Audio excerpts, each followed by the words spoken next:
So, you want to win your argument, but how can an argument be strengthened by identifying the opposing claim and arguing against it? In this lesson, you will learn how to strengthen your argument by identifying the opposing claim and arguing against it. Let's review. There are two sides to every argument. The reasons that support the argument, they're called pros. The reasons against the argument are called cons. In making a decision the correct way, both pros and cons should be considered. The problem that some writers have is that they ignore the opposing viewpoint or opposing claim. This leaves the reader sitting there wondering, wait, what about? This will have doubt in their mind if you ignore the opposing viewpoint. So, to avoid having doubt in the reader's mind and then doubting your argument, we're going to take these steps. First, we're going to identify the opposing claim. Then, produce reasons and evidence that that claim or that position is incorrect. And then finally, we're going to revise the essay to identify and argue against the opposing claim. I need to start off here by taking a look at a paragraph out of my essay.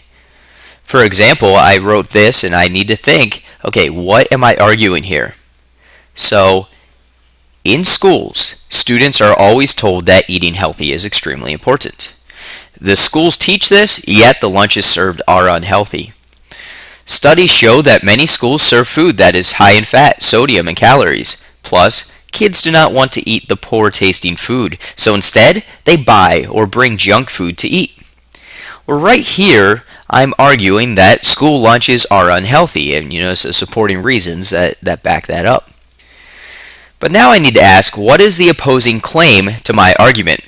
So once again, if my argument is that school lunches are not healthy, the opposing claim is something as simple as school lunches are healthy.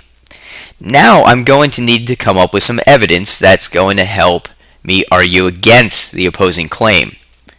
So I need to figure out what that opposing claim actually is, what someone who says school lunches are healthy might say to me. So I went and did a little research off the USDA's website. The USDA is what governs and regulates the food that we eat here in the United States and determines whether it's safe or not. I found this little tidbit of evidence. The Healthy Hunger-Free Kids Act of 2010 set up guidelines for schools. So then I went on to find what some of these guidelines are in terms of healthy eating. Whole grains are required as part of school lunches, and also all school lunches include fruits and vegetables. This is according to the USDA. So how do I revise my essay to argue against the opposing claim? Because I have found that studies show that many schools serve food that's high in fat, sodium, and calories. So that is a conflicting view with the Healthy Hunger-Free Kids Act of 2010. So I need to determine where I'm going to put something about that and then argue against it in my essay. So how about right here? If I mention something right there about the guidelines and then argue against it, I think it might be more effective for me. So let me try this. The Healthy Hunger-Free Kids Act of 2010 set guidelines for healthy lunches, but studies show that many schools. And then I go on to say, bear with me, my school does not even serve fruit or whole grain bread. So I use evidence to argue against the counterclaim that someone would be using to say, oh, school lunches are healthy. First, we identify the opposing claim. Then, we produce reasons and evidence that the position is incorrect. And finally, then, we revise the essay to identify and argue against the opposing claim. In this lesson, you have learned how to strengthen your argument by identifying the opposing claim and arguing against it.